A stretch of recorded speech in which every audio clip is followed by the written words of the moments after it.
everything else. My name is Joy. And my name is Cheryl, and Joy and I are two very old friends who are going to talk about murder and everything else. Cheryl, I just have to talk about this. I know that for those of you listening, it's going to be a little bit late, but we had widespread devastation left behind by Hurricane Helene, which crashed through just kind of like this corridor through the south, leaving splintered houses, crushed cargo containers, mud-covered highways, lots and lots of flooding, one of the worst storms. And the death toll is at 130, but it's still climbing because the flash flooding came on so quickly in different areas, one of them being Asheville, North Carolina, and towns in the Appalachian Mountains in Virginia, that people were not given any time to get out. And so, it's just a really sad state of affairs. There are still areas that emergency workers are trying to reach because of collapsed roads and widespread flooding. It's been really, really difficult. And anybody who's seen anything on the news sees collapsed freeways, et cetera, et cetera. There are more than 600 people who have not been accounted for as of yesterday. So that lets you know that while the 133 deaths in the 6 southeast states have been the count so far, there's a lot more that they're expecting. And this was from, by the way, the Florida Gulf Coast all the way to the Appalachian Mountains in Virginia. So that's a really, really huge corridor. We were so lucky to only have high winds, rain, and some power outages and fallen trees where we live. But those people who live in the affected areas, it's going to take a lot longer, and it's going to take a lot more efforts to recover from this hurricane. And this is hurricane season, and living in the Carolinas, we know, it runs from June to November, but we don't have storms like this every year. The last one, we lost power for 5 days. And it was when my oldest child was 14. So it was 6 years ago. So obviously it doesn't happen every year in every area. But, when it does happen, it can be catastrophic. And with climate change and seasonal episodes like this that are affected by what we were doing to our planet, it's rumored it's not rumored, it's predicted it's going to get worse and worse and worse. So, it's just really sad. Anyway, for those of you listening, if anybody wants to help in any way they can, you can go online and Google it, but there are places that you can donate money, clothing, food, bottled water. You can always go to the American Red Cross, redcross.org, or you can go to the United Way or the Salvation Army, and you can donate money there. You can also donate to your local food bank, and also most fire stations and police offices or businesses where police have headquarters, they will also accept donations. And if you go to their websites, they will have a list of things that they need. And it's a long list. It's toiletries and toothpaste and soap and, things like that. So before you load up your car and drive somewhere that's been affected to hand things out, check and see what's needed, because a lot of times, it's bottled water, it's, quick, ready-made food packets, it's, it's cash. So yeah, check and see, because sometimes you can go to churches and drop things off at churches.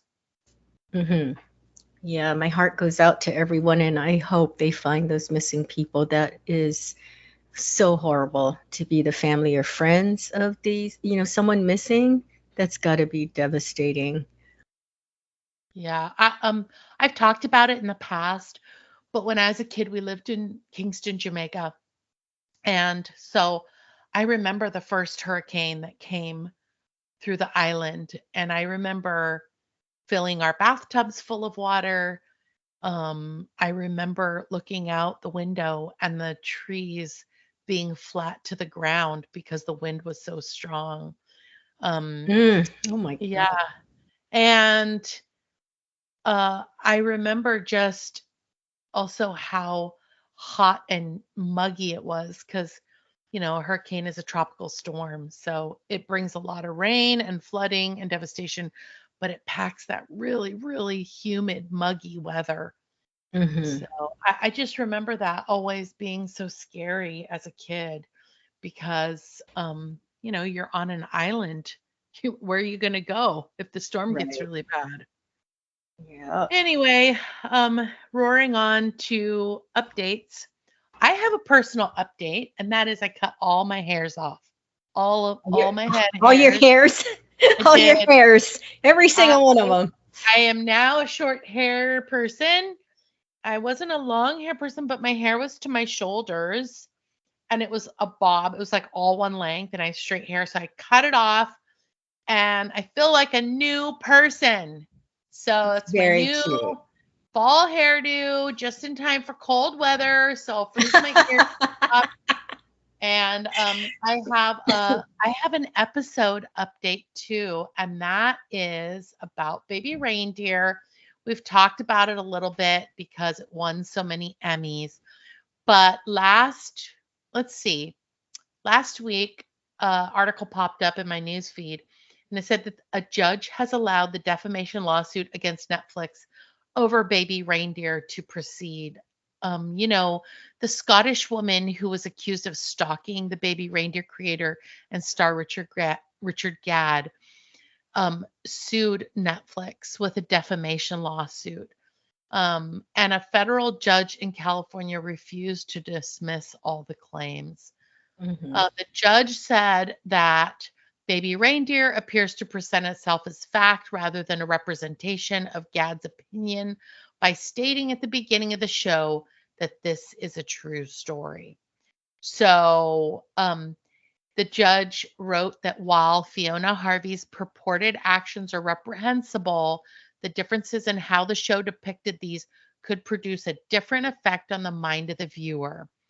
So it'll be interesting to see how this proceeds because now the show has gone on to win all these Emmys, including Richard Gadd and the girl who plays Fiona Harvey's role, and others. So it's more people are watching it now than ever. People who maybe skipped over it the first time, and people are watching it too. Like I'm going to go back and watch it again because I really enjoyed it. Well, it's interesting. Most filmmakers will say based on a true story instead of this is a true story, just to cover themselves, because they might take some creative license on some things. But I do know there are shows that say this is a true story, and I want to say it's Fargo, but don't quote me on that. The movie and the series, I really believe the series says this is a true story, and everyone knows it's not. It's kind of like this tongue-in-cheek thing they do. So it's going to be very interesting, yeah, because everybody who watches it knows that the Coen brothers are just putting that out there in the beginning, but it's not a truth, and everybody just knows it. Nobody would ever sue. So it's really interesting to me how, if this will have any legs, because I do know there are movies and series out there where they say this is a true story and it's not. So that'll be interesting. That will be interesting. Hey, Cheryl, do you have any updates? I do. So Brian Koberger's legal team is back in court. Actually, so what happened was the new judge, because I think I had given an update that the last judge recused himself. The trial moved from Latah County to Ada County, and there's a new judge. And so he had like this meeting with the lawyers, and Brian Koberger was there, and he wanted to just kind of lay the law of the land. Is that even a saying? It is now. I'm making it one. Laying the law of the land. I know that's not right, but it's just like that. Okay, I'm not gonna talk. You haven't watched Nobody Wants This yet, right? Huh? No. Anyway, there's one part where she's trying to say, the sister is trying to say a saying, and she's like, she knows it sounds wrong, but she keeps going, I think that's right. I think that's right. Anyway, so I'm laying the law of the land. He's kind of saying what he expects in his courtroom, and so on and so forth. And then the Brian Koberger's lawyers are asking for more time. So the trial is set for June of 2025. And they're asking for more time and all this. And it's just like, at some point, it's like they have, what is it, 9 months or something. How do they know already they don't have enough time? I mean, it's already been 2 years since the murders. So it's kind of like, well, so the judge hasn't stalling some more. Stalling much. Yeah. So the judge hasn't made his decision yet. So that's going to be interesting. So that's my latest update. Well, you guys will just have to stay tuned to find out what happens. I'll tell you right now that if anyone on this planet's going to watch that trial from start to finish, I know one person who will, and it's not me. But I bet it's going to be you. I can't be the only one interested in this. I cannot. No, you can't. You and I don't know, maybe a couple of people from Latah County. I don't know.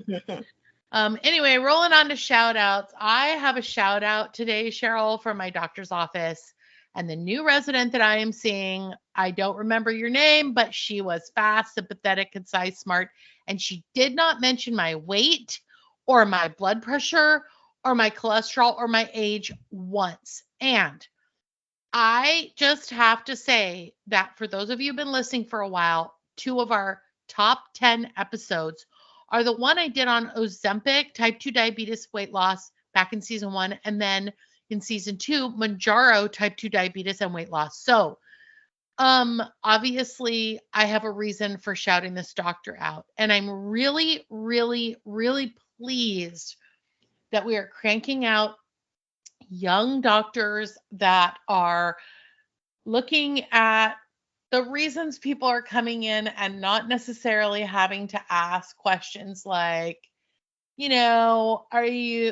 should we be like, maybe put you on some medicine, a higher dose, so you lose some, what kind of exercise, are you lifting weights with that? Blah, blah, blah, blah. It's like, I just was so pleased. The doctor addressed the reasons why I went in, and we only dealt with those things, and we didn't have to reinvent the wheel. Isn't that nice? That's so nice. Now, if the doctor could just do something about this chin hair that pops out right in the same spot every other week, I would be the happiest person in America. Well, did you put that on your wish list when you were talking to her? No, but I'm putting it on my next one. So funny you talk about doctors. Tomorrow I have to go to my hormone specialist, and she's going to tell me, well, she already told me my bad cholesterol is high. So I'm sure she's going to put me on medication. But before she does that, the very first thing they do when they take you back is they weigh you. And it's just a very horrible experience.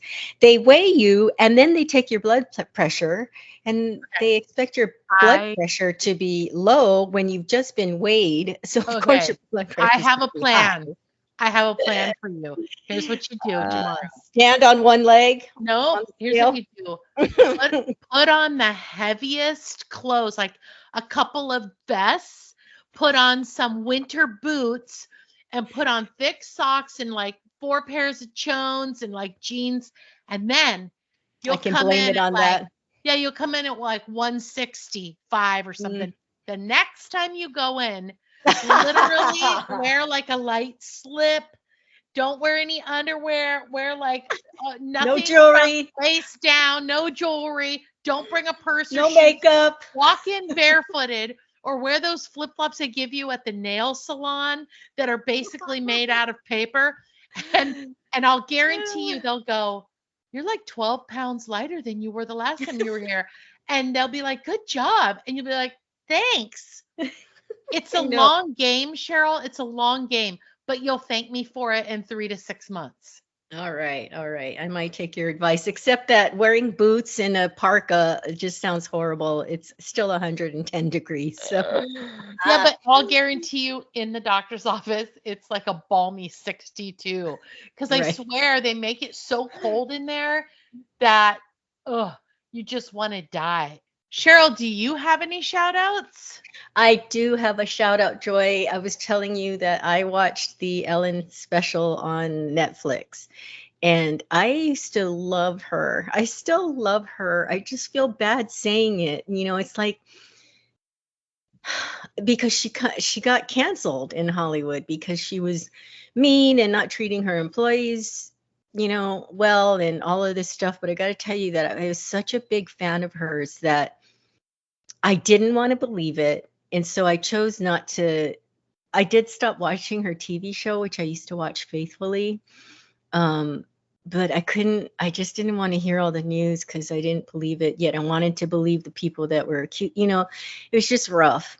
Yeah. I know it sounds so dramatic. It's not like she's a good friend of mine, but I was really a huge fan of hers from a long, long time ago. I mean, I feel like I can claim to be one of the OG fans of Ellen DeGeneres, really. And so you're the one that brought it to my attention that she has a new Netflix special, and I really felt conflicted about watching it because I felt like I was supporting one of the guys that got Me Too'd. You know what I mean? Like I was really conflicted, but I was like, I gotta watch it.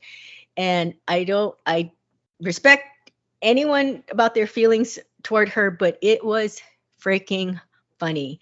She is so funny to me. I was cracking up the whole way through. She does also address being canceled.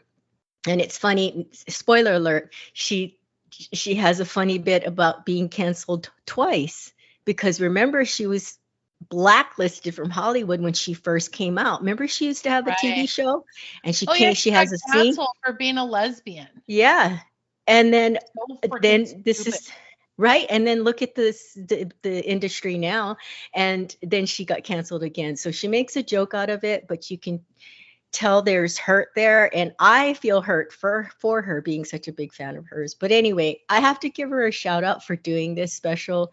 It says in the beginning that this is her farewell show, but I don't know how, how Cher had like 20,000 farewell shows. Farewell So I'm like, well, I'll believe it when I don't see you ever again on Netflix.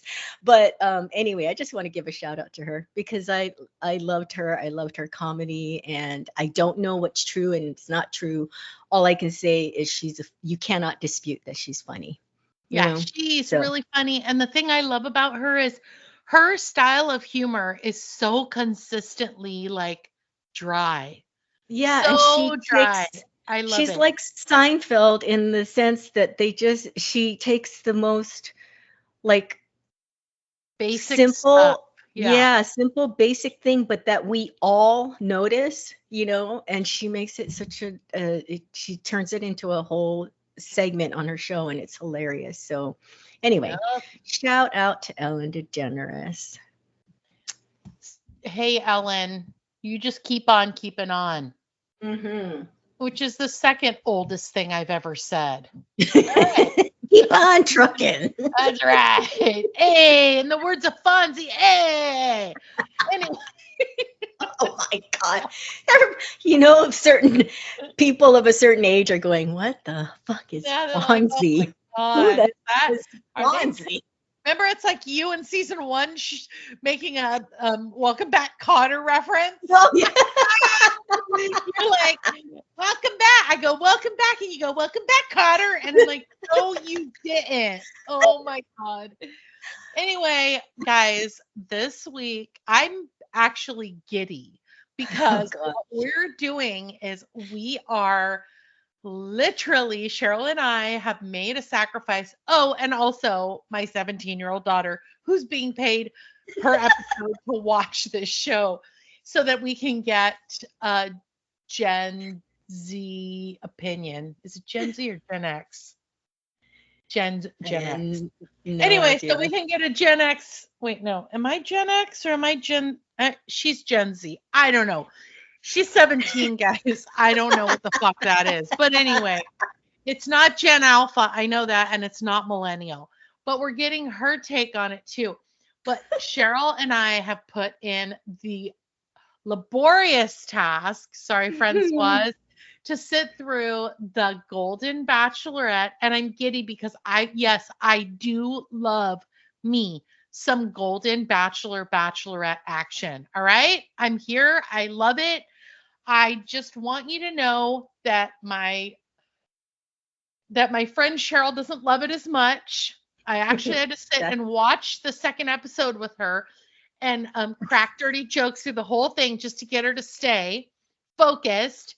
But I want you all to know that while I do not consider Joan Vassos, who is 62 years young, to be in the golden category, I will say that I appreciate that they are branching out. And I said it in the last the Golden Bachelor episodes, and one of the ones we did. I would like to see them branch out even further.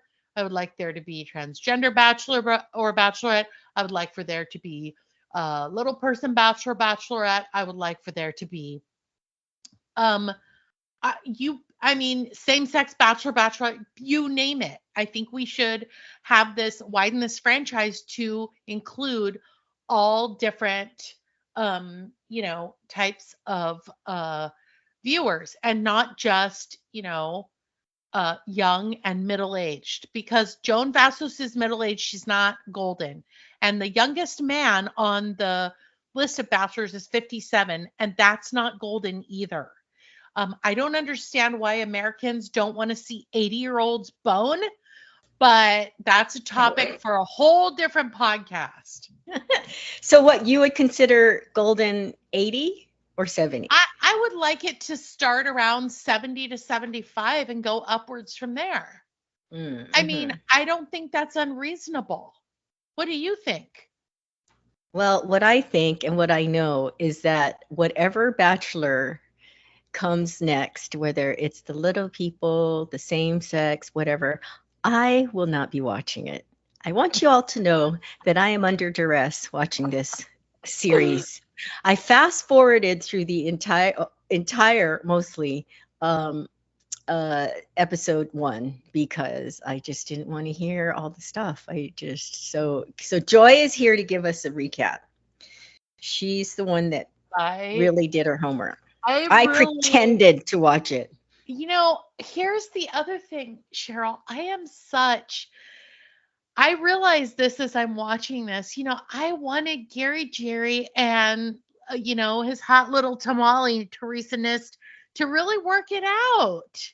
I know, I really thought that was going to work and they had found love. And the thing that I find so crushing, and maybe it's because I watched the first Bachelor, which was, or the first Bachelorette, which was, what's her name? And the fireman, Ryan and Trista.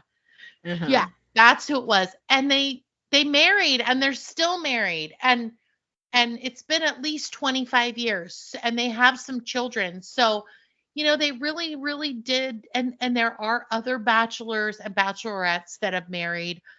And I just thought, at the age of 72, which was Gary Jerry's age, that,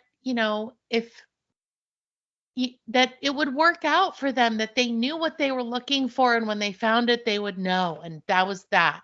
But apparently it didn't work out for them. So I am an optimist when it comes to Joan Vassos and her looking for love in this manner. And for those of you who didn't watch The Golden Bachelor, Joan Vassos was the one that got away. She left the show after, I think, episode 3 or 4 because her daughter had a baby And she said family is the most important thing to her, and her daughter needed her help. So she went home and left the show. And so she didn't get to bone Jerry, and she didn't get to go to the honeymoon suite or whatever it's called, the fantasy suite. And, so yeah, I mean, she lucky her, because if he'd picked her, then, they wouldn't be together today, I guess. But anyway.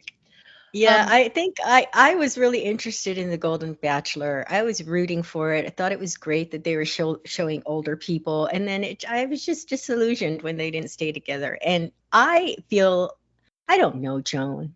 I don't even know her through my iPad screen, but she seems like a woman who is not going to make any rash decisions or rush into anything. She strikes me like that. Not even like, I'm just going to say yes to someone on the show and then I can deal with it later. I feel like she's going to be someone that goes, I can't do this. Like when it comes down to the wire, I yeah. feel like she's not going to be someone that just isn't not going to just say yes to someone she's known for 6 weeks or however long the show goes. So we Yeah, I shall kind of see. get that feeling too. And the main reason I get that feeling, Cheryl, is because at the very beginning of the episode and throughout the the first two episodes, she talks very openly about her marriage to her husband John, and how in love they were with each other, and Yeah. how it wasn't just being in love with each other, but how much love they had and respect for each other. And they were together for 33 years, which is no small amount of time. And they have 4 children together. And that, that takes an investment. And it's also Hmm. like, she knows what it's like to be in love and to be with somebody that, she was crazy about. Yeah. Um, so that if she doesn't have the right feeling, and every time she talks about him she cries, like, Yeah. but it's not this like gratuitous crying that Like you Gary know Jerry. yeah, that we've talked about in the past. Yeah. So when she's also, I will also say that it helps for her, just like in the case of Gary Jerry, that she is also tall, blonde, super fit, and very attractive. She's what people would refer to as a blonde bombshell. And Gary Jerry was also tall and super fit and very attractive, and could easily have passed for 10 years younger than he was. Hmm. I am going to leave the conversation and the talk about fillers and plastic surgery and Botox for someone else. The only thing I'm going to say is this: for the Golden Bachelor, it was one man and 25 women. And the number of women who obviously had had these procedures to go on the show, or just in general, was completely different than how it is for this show, which is one woman and 25 men. Mm. And I really, really, really, as a woman who is of a certain age, I really don't like that 20 women, or close to whatever, a high percentage of women, have to run out there and have all this shit done to them, inject all this shit up their face and fuck up their this and that. But the dudes get to just age naturally. And think about it for a second. If you're listening to this, and I'm down. If you have the money and you want to do that stuff and it makes you feel better, then go to it. But just remember that, you know, me, some men might be sold this like the women are, but not the vast majority of men. Well, I have a question for you. If they came out with a bachelor or bachelorette and the bachelor or bachelorette was an average looking person and all the contestants, if that's what they're called, are average looking, would you watch it? Oh, yeah. You know what else would be really awesome? Would be if the Bachelor or Bachelorette was average looking and all the contestants were really hot.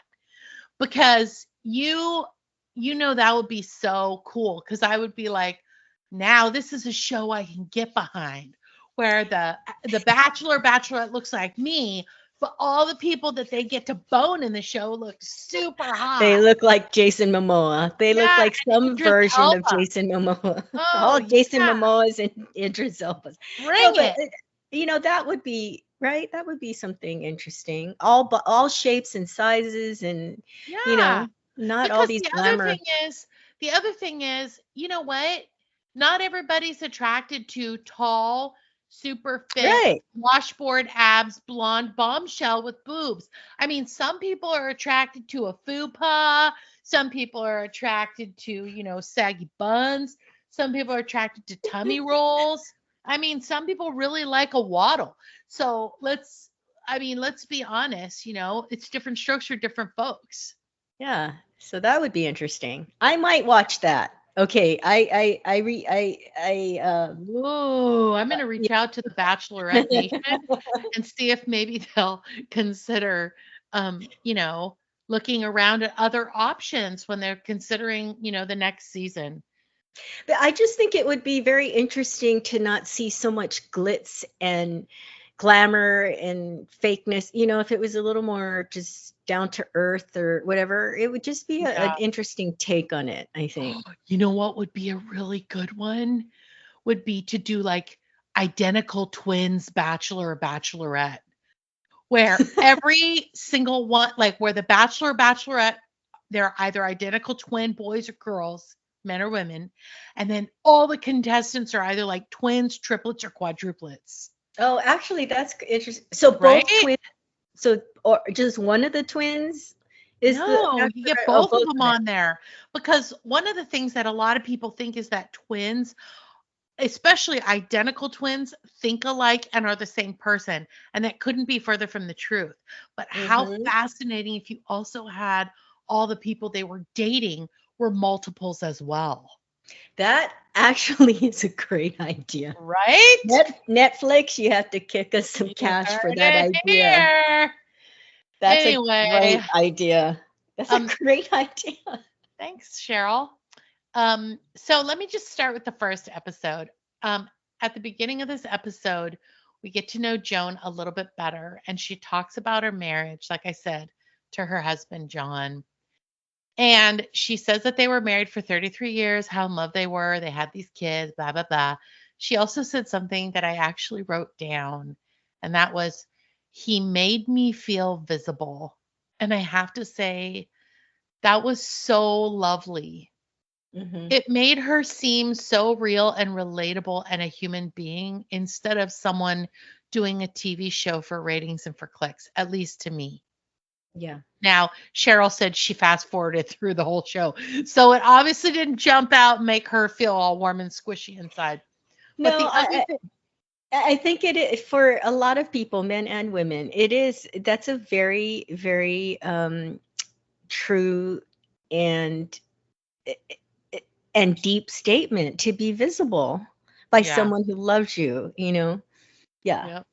No, I I saw that part. also I also want to talk about her getting emotional when she talked about her husband being a strong, vibrant young man and, this person that she loves so much and her rock and a partner in life.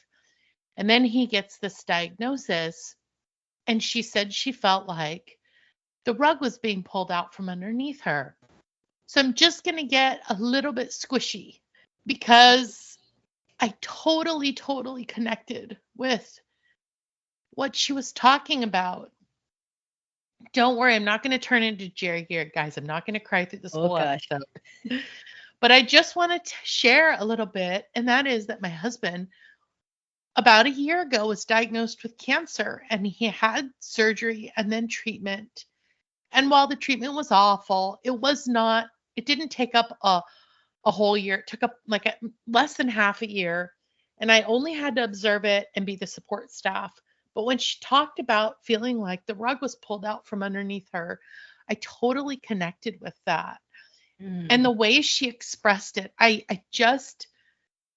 was watching it, and if anything, Cheryl, these shows make my eyes roll. But I totally started to cry and really felt like the way she verbalized it, I knew exactly what she was talking about. Um, Mhm. and she goes into how she felt like she was in denial. And I think when you're the support staff or a caregiver or a loved one or a spouse of someone going through something like this, you do kind of, I mean, while you're watching that person go through this, you do kind of take this, this role of being, the you're the person who's doing all the stuff and you're cooking the healthy meals and you're picking up prescriptions and you're dropping off dry cleaning and you're walking the dogs and you're busy putting one foot in front of the other to keep that ball rolling down the road.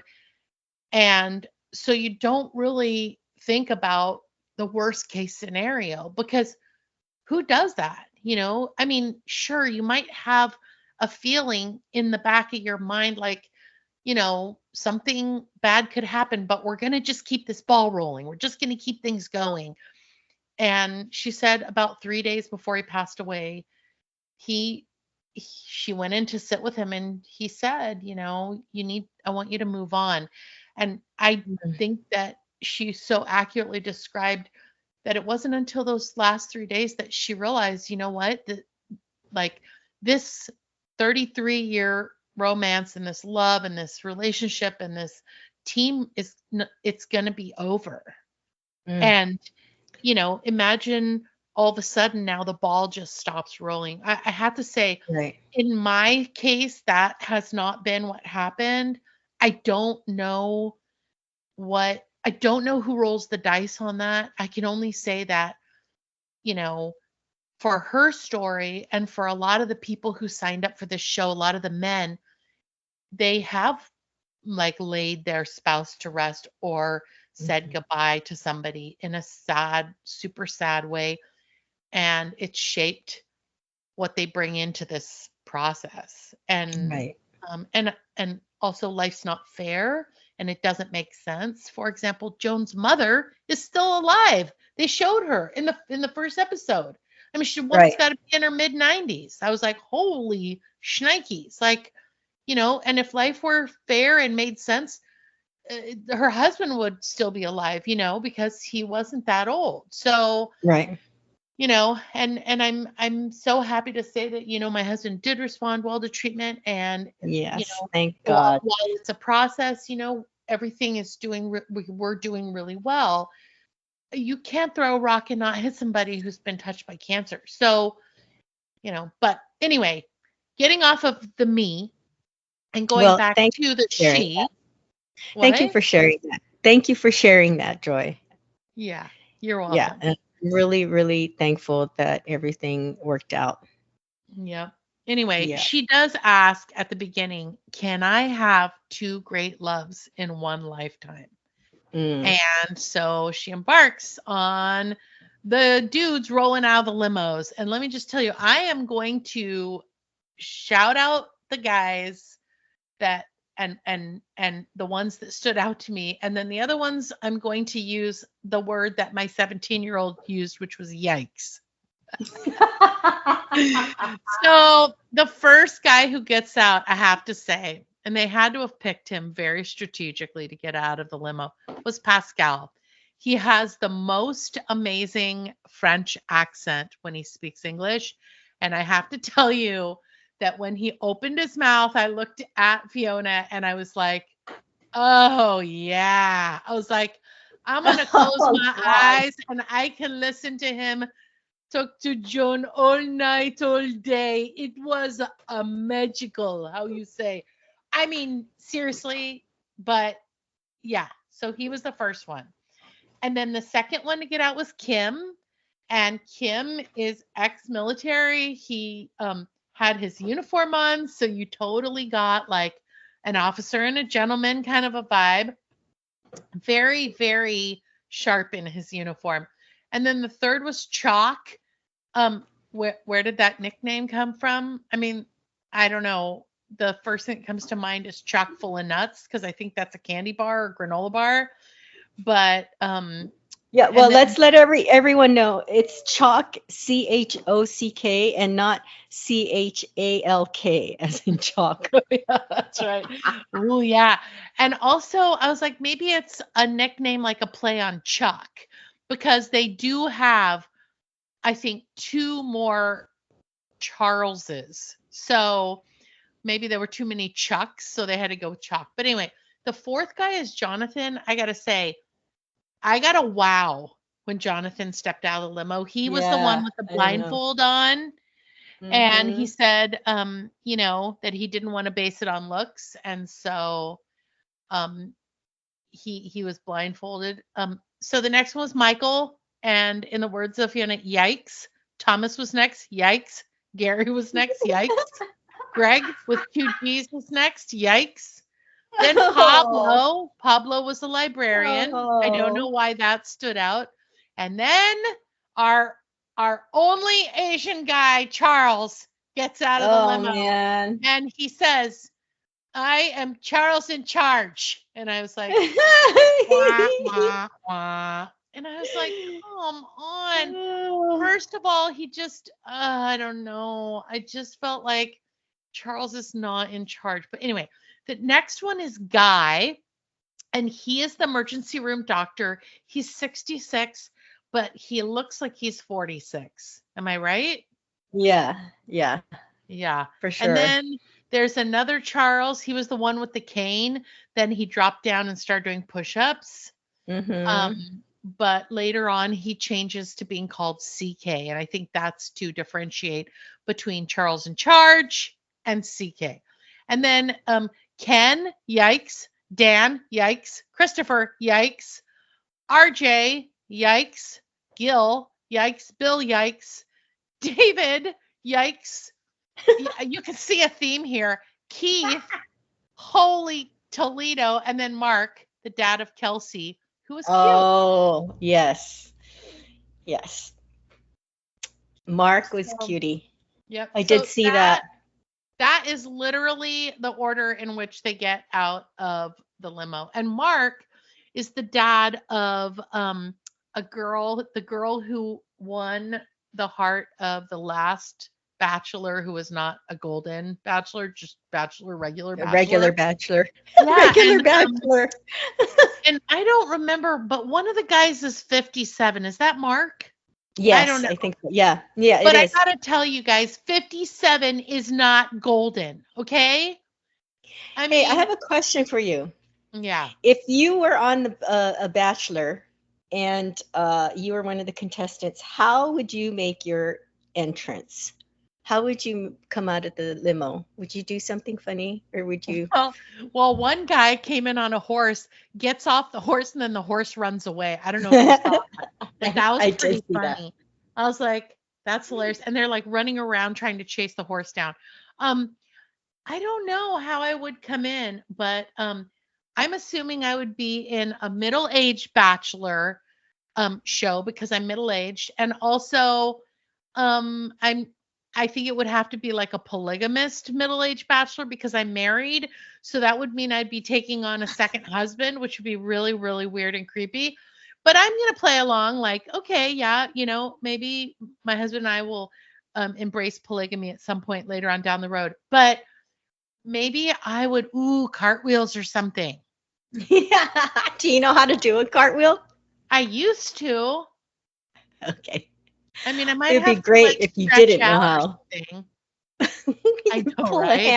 If hamstring. I learn how to do cartwheels just for my entrance. Oh God. So anyway, guys, the first episode, the whole show is about the first cocktail party. They spend all their time and energy stealing Joan so that they can talk to her. And three people get kicked off. And remember, the whole thing is just a cocktail party. And then at like 6 a.m. or something ridiculous like that, they kick three people off and they kicked off Ken, Pablo, who was the librarian, and RJ. And I have to tell you, I don't remember any of those three people. Yeah. So they didn't leave a lasting impression. Well, I have to tell you that in an hour and a half, I've never rolled my eyes so many times. I was getting a headache. Well, let's roll on to episode 2, or what I like to call the kissing begins.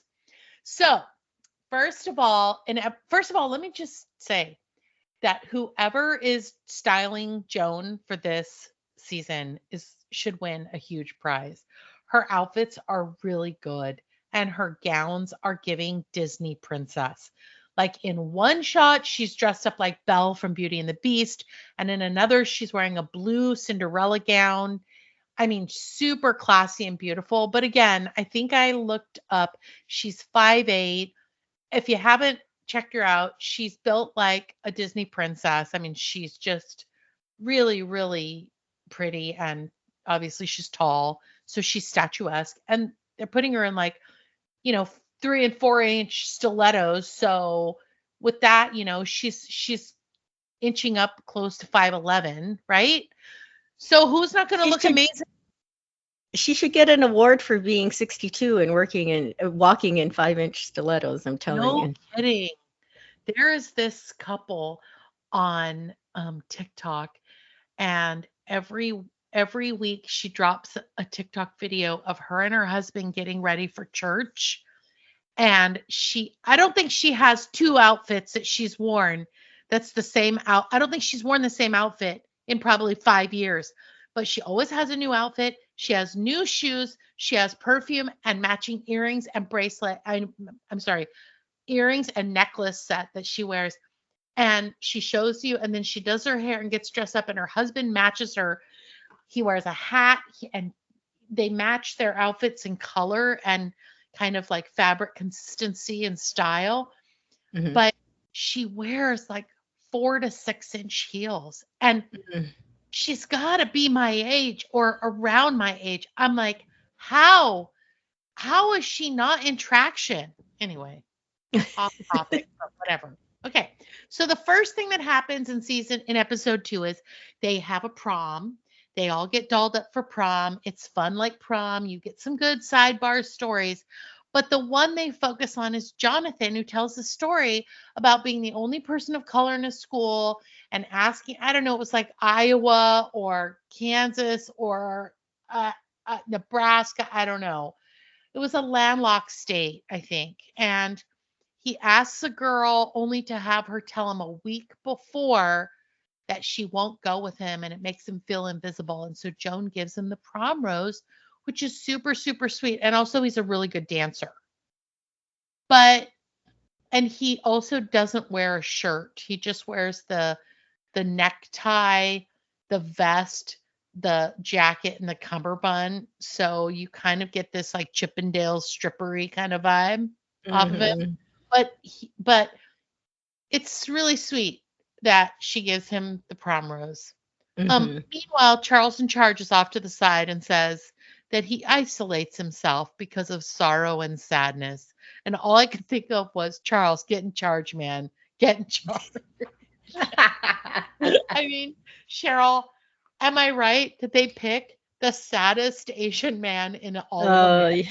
yeah, you know how I feel. I'm not going to speak. If this is your first time listening, you will find out that Cheryl and I are Asian. So, it's like representation matters, but they literally Yeah. picked uh, at one point at the end, at the rose ceremony and he goes up for her to give him the rose, you can see that he's been like laying back on a sofa. The back of his hair is all standing straight up. Like, I'm like, has he just been comatose the whole night? I mean, yikes.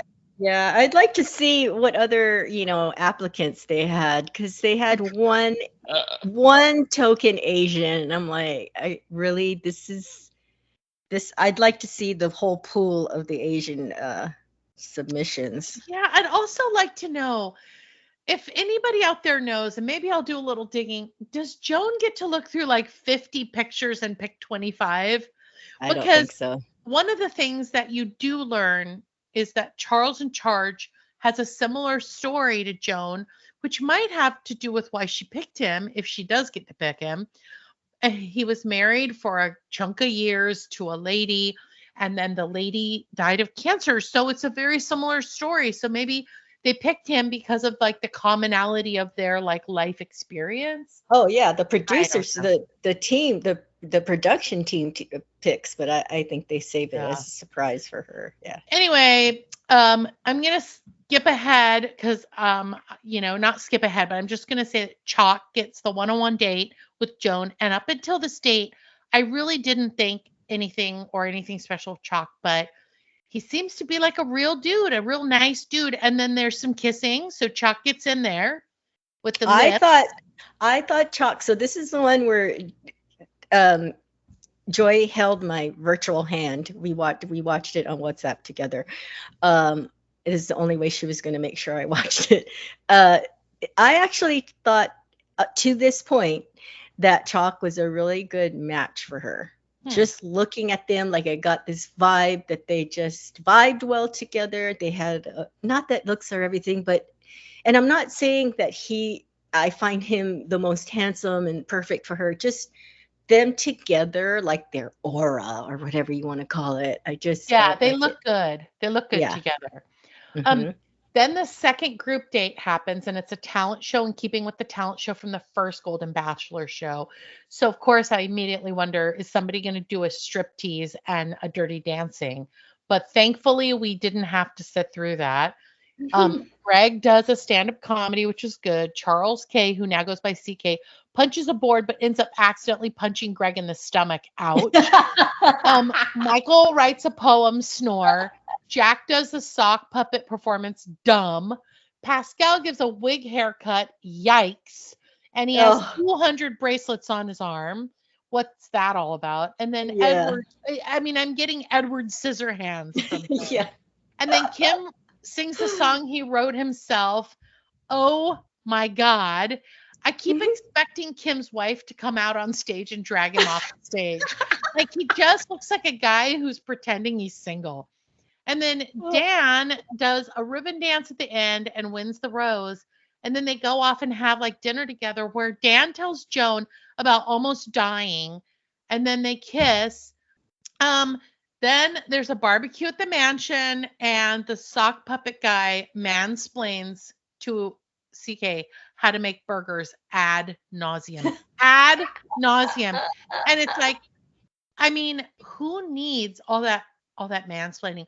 And then Pascal has to take Joan into his closet and show her his Gucci and Prada shit, Snore. And then Jack has to start doing cannonballs. It's like he couldn't wait to take his clothes off and come out in his bathing suit. I mean, it Right. was just like so cringy.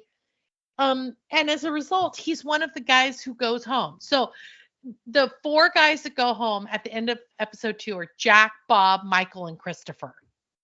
Again, I don't know who Bob, Michael, and Christopher are, but I can tell you that Jack with the sock puppets, everyone's like, bye. And then he stands there and sings My Way by Frank Sinatra. I just was like, I've had enough of him. Wait, I but mean, wasn't Jack the one that the guys all reacted to? Like they really liked him when he said goodbye. Wasn't he the one no, that that when he was? was that was sock puppet guy, Jack. Yeah, yeah. So when he said his goodbyes to Joan, all the guys were like, he reminded me of the Susan in Yeah. Gary Jerry's Oh, episode. definitely was a crowd pleaser, but Yeah. I don't think Joan was going to let him get a kiss. I really don't. No. Well, heading on to episode 3, Cheryl, or what I'd Mm-hmm. like to call heading to Bone Town. They start out episode 3 with these guys needing a nap. It's like they're at summer camp. And it's funny, I thought about it, when you get in a routine of like getting up, having your coffee, going to work, coming home, checking the mail, having dinner, Taking a sitting nap. doing some chores, it's like they're at a place now where like there might be plenty of like sitting around time, but it's in spurts. So that of course they're bored. And when some of the guys are on a date, the other guys are just like hanging around the mansion waiting for them to come back.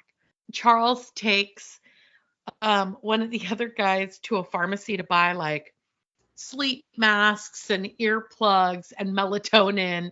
and sleep aids because a lot of these guys are not sleeping well. They're having to get up 4 and 5 times a night to go to the bathroom, and they're snoring, and they're sleeping in a bunk style dormitory room, and Right. that's not really private.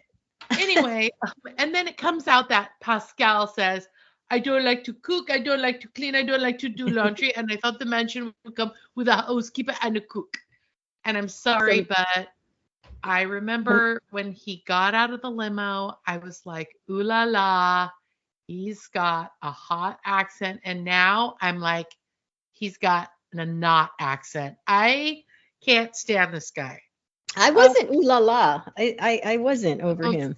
I Anyway. know I know French accents are supposed to be really sexy, but it seems so like over the top. And I know that's his real accent. I think, what if we find out later that was all BS and he was pretending? No, that's really his accent. I You have don't to know. say, I think a French accent is very attractive. Yeah, But it is. I actually I take it back. I think all attractives, all accents I find very attractive. That is not true. I am going to There's only refrain a from saying. There's only a few that really don't float my boat, but I'm always asking my husband to pretend he's from another country. Okay, wait, hold on. This is probably going to be an unpopular thing to say, but do you find Charles's accent sexy? No, I don't. Okay. I told you there's I some rest don't. my case. There's only a couple I don't like, and Charles is one of them. Roaring on, Joan gives the one-on-one date to Pascal. Then there's a group date, and then in this episode, there is another one-on-one date. And so Pascal gets the first one. They fly to Vegas on a private plane. Well, first they get in like some kind of red convertible sports car, Porsche kind of thing. And he's like jumping up and down like a kid at a candy store. And he's like, do you like to drive fast? Do you like? And I'm like, of course she like, no, I'm sure she likes to drive 45. Like, of course she's going to drive fast. It's a freaking sports car. Well, in his defense, remember Jerry, Gary, and Teresa on the freeway in that convertible? They were hardly driving fast. Oh my God, that was hilarious. So then they go to a private plane, they fly to Vegas, and they do this whole dress up thing. And I got to tell you, Pascal at one point opens up his jacket and he's got no shirt on. And that guy is ripped. He's 69 years old. He is in great shape. He is in incredible shape. So at one point they're dancing on the dance floor. And again, Joan, whoever is styling her, I'm going to say it again, they are like on point. She has the most attractive outfits in this show. Oh, but Cheryl, Callie agrees. Yeah, but Cheryl, when Wayne Newton comes out, oh my God. First of all, he, you know what my kid said? She goes, whoever is doing his surgery, they are good. Because that guy looked really good. But when he started singing, I was like, yikes. You think he looked good? I mean, he looked, he looked. I thought he looked scary. He didn't look his age. Let's say that. How about that? I just want to say this, that it's better to age naturally and look whatever your age is than to look so artificial. I mean, he looked very scary to me. See, Kelly agrees. I don't know about the ads where you are. I know you have Hulu without ads, but the Hulu with ads, which is the Hulu I have, every ad is a Botox ad. And don't think for a second that that's unintentional. That is totally targeted at the people who are watching the show. So there. Well, if I had ads, it would deter me when I saw Wayne Newton. So anyway, I'm sorry. The end of that date, Pascal grabs the back of her head. He's got her like in a death grip, and he's just like throwing down, making out with her. And I mean, not making out, they're just kissing, but still, I was like, do you have to grip the back of her head so firmly? Like, give the woman a little wiggle room, you know? Then they go to Charles, who's talking about his wife, and he sits down with Guy and he tells Guy about something that happened when his wife was found unresponsive from a brain aneurysm. And Guy walks him through it. And Charles is like, still, it's been 6 years since his wife has passed away, and he's still really like, he's unable to like move past it. And you kind of get a feeling like being on The Bachelorette is like bringing up maybe some feelings of like he's not ready for a relationship. What do you think? No, I didn't feel that way. I think he's in the same boat as Joan, and I won't get ahead of myself because I'm sure you're going to talk about it. But he was saying that there was one part of, he said he lost her very quickly, and there was just one detail that was bothering him all these years. Yeah, but so it seems like he could have Googled that. I know. It did seem like, I don't know, but he did get his answer, and I'll let you talk about it. Well, she had some blood coming out of her mouth, and the doctor said she, a lot of times when these kinds of things happen, he's an ER doctor, so he's going to know. He sees like emergencies all the time. She bit down, and so that was blood coming from where she bit her tongue. I don't know. I kind of got the feeling like Charles has to be vulnerable in order to fall in love and in order to have a chance at this. And I feel like for Charles, he hasn't moved past his wife's death, so maybe he's not going to be vulnerable and be able to like open himself up for love. And I got to be honest with you, I don't want to see Charles open himself up for love. Yeah. Sorry. How real are we going to get about this? I mean, guys, I feel like they really go out and look for they look for very attractive people for the show. They look for people who look good on a screen test, but also look good on paper. And I just felt like Charles is not very tall. He's just, I don't know, he just didn't seem kind of polished like some of the other men did. And let's just leave it at that. I don't think we need to go into like, yeah, he's not bad looking, but there's a certain level of like, there's Pascal's talking about his Prada and his Gucci and his Chanel and his like Louis Vuitton. And it's like, Charles is not at that level, I feel like.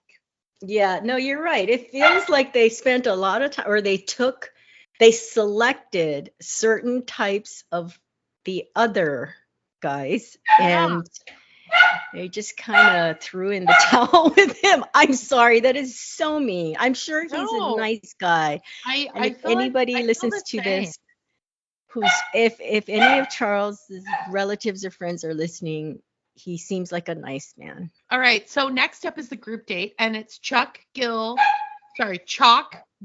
Dan, Charles, CK, Greg, Gary, Guy, Kim, Jordan, Mark, and Keith.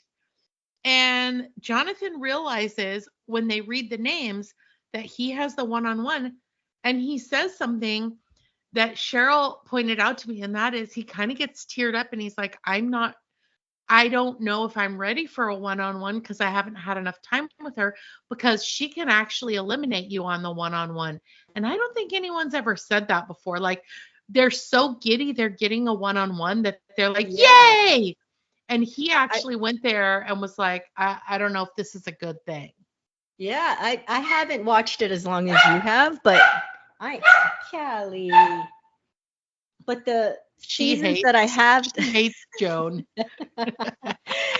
But the seasons I have watched, everybody wants a one-on-one. So right? it was very very telling.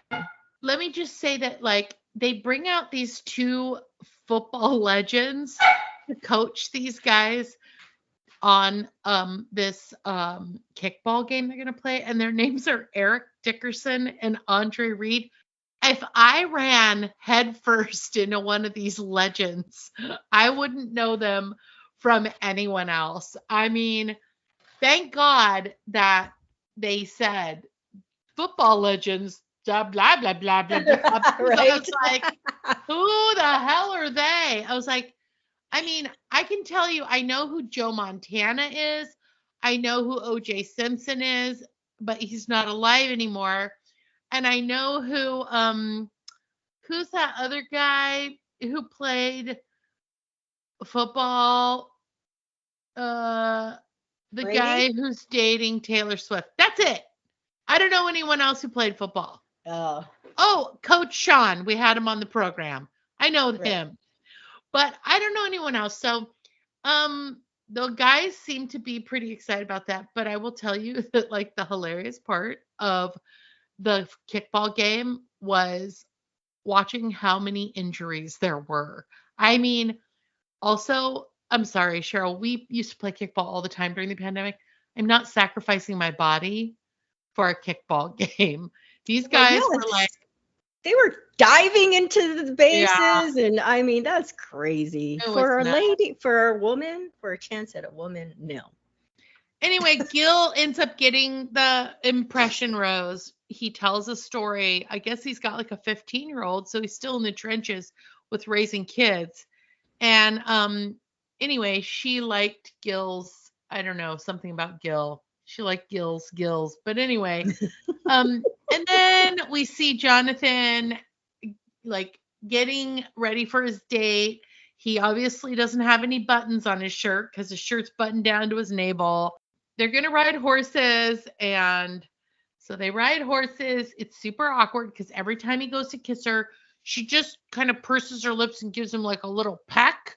Like she doesn't Mm-hmm. really want to go in for like the full tongue experience. And I'm like, Mm-hmm. what's going on right there? Because she was giving Pascal bigger kisses than that. Oh, definitely. So, A lot of the other guys. and Yeah. also, I'm sorry, but when someone tells a story that I was married for 9 years and all of a sudden my wife pops up one day and she's like, I can't do this anymore. And I was blindsided. And then I pack up and leave. I'm sorry. That story doesn't hold any water with me. Like you don't just wake up one day and go, I can't do this anymore. You know when stuff's not working. And if you Oh, yeah. claim that you don't know stuff's not working, then you're a dum dum. Yeah. I There's can't, no way. there's no way. People can smell the shit. A lot of times that shit stinks for a long time before you clean it out. Anyway, so, but she gives him a rose.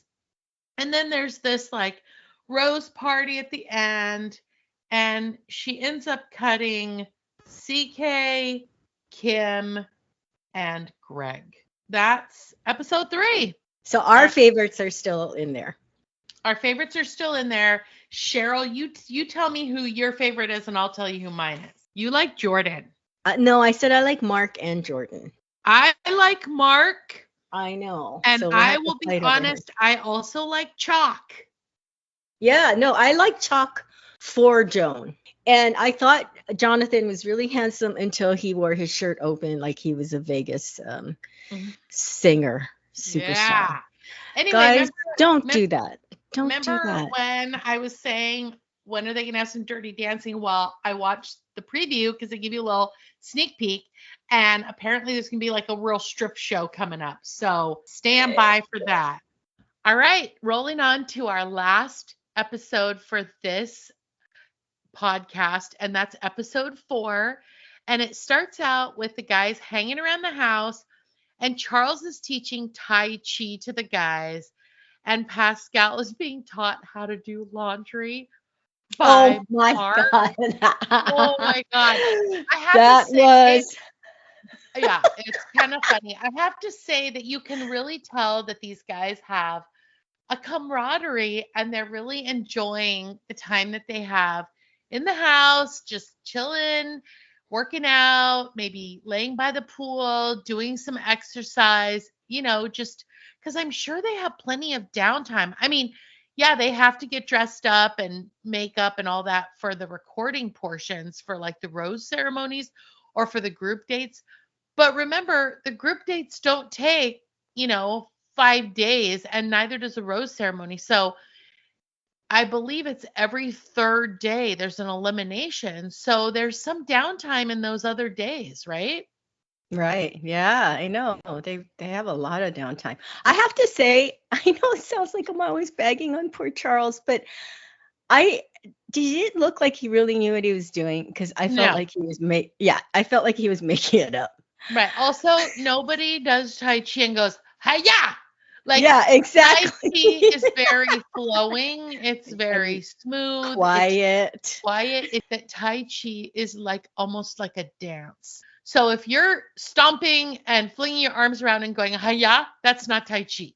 Yeah, I think it's a constant motion, and yeah, it was he was leading them. And at first, when he started to move, I was like, oh, they're gonna do Tai Chi, and then he started doing punches, and I'm like, nope, that's not Yeah. Tai Chi. Yeah.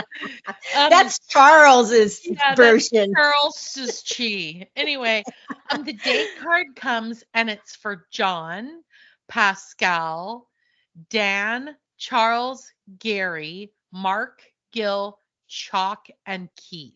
And so the guys go and it's on a stage. And I have to say again, whenever Joan shows up to these group dates or to the rose ceremony, whoever is dressing her, I mean, she's a stunning woman and she's very statuesque, but they're just picking all the right stuff. She had on this pink leather crop jacket that was kind of like half sleeves, and Hmm. it was just so on point and so fashion forward. What do you think about her clothes? I like most of it. I'd say 95% of it. Right? She's Yeah, just really, really, I bet she is a dream as far as the dressing her. stylist goes. Yeah, Hmm. because they're really enjoying styling her. None of the stuff has been like age inappropriate or like event inappropriate.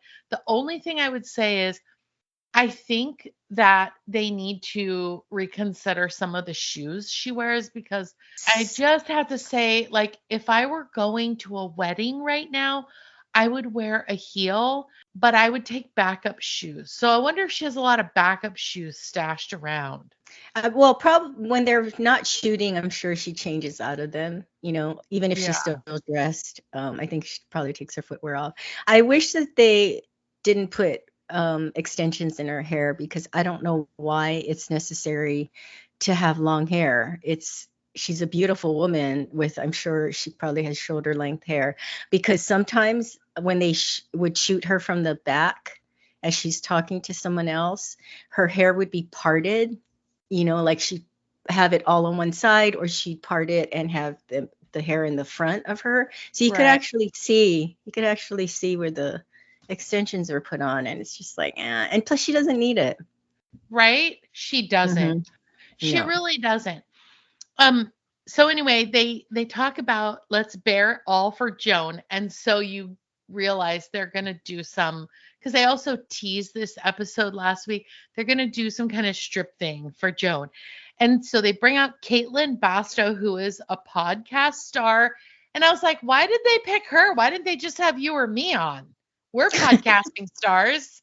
Like, come on.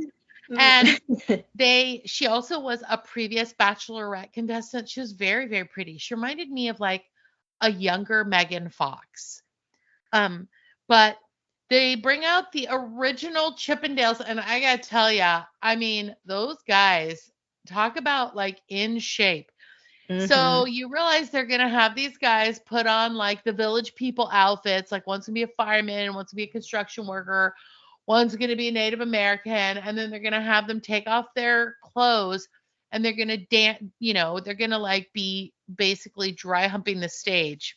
So one of the things I found really shocking was out of all of the men who were on this group date, the only one who took it down to a gold like bikini was Jonathan. Yep. He's the only one that showed his bottom Yeah, half. why didn't any of the other guys have the Velcro pants? I have to be honest and say that I actually respected that they didn't. Because when you get to a certain age, there's a certain, you have to have a certain, you have to be reserved in a little. Like I used to bare my stomach. I used to wear crop tops when I was in my 20s. I mean, and it's not like they're going to be walking around in these outfits, but I think the other guys were more conservative, a little more reserved about it. So Right. but I Well, think that said a lot. so would you do Again, that if you were on a show? Like, let's say that with this somebody body reached out now, to us and they were like, Joy and Cheryl, we want you to be contestants on this show, and you have to do like crazy stuff. Like, remember, what was that show called that we loved from South Korea? What was that show called? Squid Game, Yeah. And it's gonna be like a take. people died in that game. No, I know, but let's say it was like a reality TV thing, and we have like award-winning podcasters, Cheryl and Joy, and we have to do a striptease for one. You wouldn't do it. I'd strip down to a muumuu. A moo. No, I would not this body at this age. So Well, again, I have to tell you that I would totally do it just because it would be hilarious. What I would did do you is la- I'd put on like a merkin so that when I pulled the pants off, I'd have like a fuzzy merkin on both sides sticking out of like the chonies. So it looked like I had like a full bush coming from like one knee going over to the other knee. you have to, what's a merkin again? It's like a carpet that you put in like your underwear to like look like it's like extra pubes. Why would anybody do that? Because it would be funny. Nobody's expecting a giant bush. Well, so did that make you did you like that Jonathan did it? Because for some, he was already he was already off my hot list when he wore his shirt down to his navel. He's And then he did that. He was smoking on fire hot. I got Cheryl. Even if you don't like his personality or the way he looks like he's kissing or how he's like screaming at her behind the horse, like I can't whisper sweet nothings in your ear if you ride away from me. The fact of the matter is he was easy a 10 on like in that gold bikini. He was hot. I think he has an inferiority complex, and I'm an expert on that. But did you hear did you hear that girl Caitlin said that Kelsey's dad was a DILF? He came out in the fireman get up. Yeah, see? Called him a DILF. You know what a DILF is? Yes, I do. I was like, oh my God. Why? And he was cute. He didn't have to take it all. He didn't have to take I was like, damn girl, you can't be calling him a DILF. But oh my God, Charles in the Hawaiian shirt. First of all, why do you have to put the only Asian man in a Hawaiian shirt? Like, no, they picked it. They picked their outfits. Remember they had him hanging on it. Yeah, but I gotta tell you, Chalk looked fire with his whole tuxedo getup. Oh yeah. And also, but what was that humping he did on her lap? He was like thrusting his pelvis at her face. Okay. Oh, okay. So you're okay with Jonathan's stripping down to a gold Speedo, but you're not okay with Chalk. And also, I think Jonathan did gyrate in front of her too. He gyrated, but he wasn't like humping. Like he wasn't like thrusting his pelvis at her face. Yeah, but I'll tell you, if Chalk doesn't get picked, he will be the next Golden Bachelor. Oh, see, I thought that a really good Golden Bachelor for the next one was Jonathan. Yeah, him too. I've done a 180 on Jonathan. He is smoking hot. I thought that but at the rose ceremony, he had that turtleneck with what looked like a Gucci suit on. He was fire. He is. Anyway, I'm not going to argue with you about it. When he had his shirt open to his navel, that was a deal breaker for me. And he will never recover from it. He would never recover. Did you hear Pascal say, "Oh no, Prada doesn't rip like that"? Oh, I know. That was my favorite. Funny. That was hilarious. Anyway, Chalk gets the first impression rose, but then huge spoiler. If you have not watched this season and you're going to watch it, you need to just literally click pause right now and jump ahead 15 seconds. But Chalk ends up having to leave because his mom dies. Yeah, I was so sad for him. And I will just tell you that you can tell these men have formed relationships. Keith was openly sobbing over Oh, Chalk yes. losing his mother, and it was so Yeah. touching. And I Yes, will it say this. was. Okay, for any of you out there listening who are rolling your eyes because all I did was clown Gary Jerry for crying through the entire show, remember, none of these men have been crying from start to finish. Right. None. Chalk was visibly emotional, and I thought it was very touching. You could tell he loved his mother so much. And then the other men loved Chalk, and it was a testament to how firm their bonds are that they formed with each I other. know. I And it really just like was that. so, so sweet. And Dan teared up, like a bunch of the dudes liked each other so much and they bromanced it out so much that they were really torn up that Chalk's mom passed away. Yeah, And that was very sweet. yeah, I love that too. I really did. So she shows up and Chalk literally leaves and she has to go on her second one-on-one date with Jordan. And you can tell she's just not into it. But remember, Jordan's the guy that you like. Yeah. And I don't know, I get a really young energy from him. And He is also, in great shape. he is. But they go ice skating, which of course he says he doesn't. And that spill he took, oh my God, I'm surprised he didn't break his tailbone or his Oh, hip. yeah. I was going to say that I know someone that slipped on ice on the sidewalk and broke her wrist. I didn't find it funny at all. At that But age, it's not no, not funny. at all. And I will tell you that I was watching this with my daughter and he slips her the tongue. And just so you guys know, I'm no longer. Oh, I saw I that. know. And she was like grossed out. And I just want you guys to know I'm no longer allowed to use the word hump or the word bone when I'm talking about watching this with my daughter. She's all, you need to stop. Anyway, then Ario Speedwagon shows up, and I was like, oh my God. Like they Do sing you way even know who better they than are? Wayne Newton. Aren't you? Do you even know who they are? You're too young Oh, to know who they no, are. I'm a huge Ario Speedwagon Are fan. you really? Yes, I've seen them in concert. Oh, wow. I didn't know that. I would have Yeah, I never saw them guessed with that. my friend, with my old roommate and my friend Tara. Hey, Tara. Anyway, so I was thinking, so when they go on these one-on-one dates, sometimes they won't give an impression rose, but she gave an impression rose to Jordan. And she'd already given Chalk an impression rose. And I was like, I was kind of surprised. No, they usually give the impression rose on the one-on-one dates. And I think it's very rare that they don't. I mean, I don't Sometimes think they I've ever send them seen that. packing because then Really?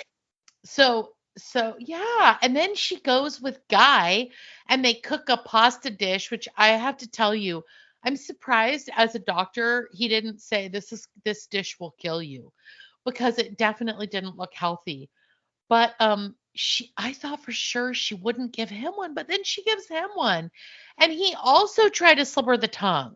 That story about being married for 34 years and then his wife just up and left. I just don't buy it. I know I said it before, but I don't buy that after 34 years, you got blindsided. 34 Yeah. years. No, they had conversations along the way. Yeah, trust me. Guys, if you're listening to this and you were married for 34 years and one day your spouse showed up and said, I don't want to be married anymore, could you reach out to us, please, at murder and everything else at gmail.com and let us know? I am dying to know who this happens to. He doesn't wake up one day. Anyway, shocker of all shockers, because I thought Chalk was done. Because when Joan left to help her daughter with postpartum depression, she didn't come back. Right. But guess what? Chalk comes back. And I think it's a testament to either she's picking Chalk. They look so good together and they have so They much do. crazy chemistry. He can't keep his hands off of her. And the like just the familiarity they have with each other, you can really, really see it. Yeah. Um, Yeah, I agree. so anyway, I just have to say at the final rose ceremony, Jonathan looked so smoking hot in his turtleneck and his suit, his pants. He's tall. He's just a tall drink of water. I'm gonna also now let you guys know what our nicknames are going to be, okay? Surprise, surprise, they let Charles go. Thank God. Did you see the way he patted her? It's like he didn't want to pat her skin. It's almost like his hand was burning. And then when he turned around and waved goodbye, it was like Forrest Gump was waving goodbye. I swear to you, go back and watch it. So Charles, I think it would be funny if they made him the next Golden Bachelor. well, Charles doesn't get picked. Dan doesn't get picked. And Dan was, remember, he was the nice guy with always the disheveled hair. He had fuck me hair. And then there was Gil. And I knew they weren't going to have Gil get a rose because you didn't even see Gil in this episode. I didn't even realize Gil was still there until the rose ceremony. Gary, I knew Gary was going to get picked, and Fiona was shook when I said Gary. And then when she called Gary's name, didn't give Gary a rose, I was like, thank God. Also, Gary looks like he's 40. Gary could date a 25-year-old and totally get away with it. Right. No, he looks young. Okay, so here's my nicknames. Keith, I'm going to start calling Sweaty.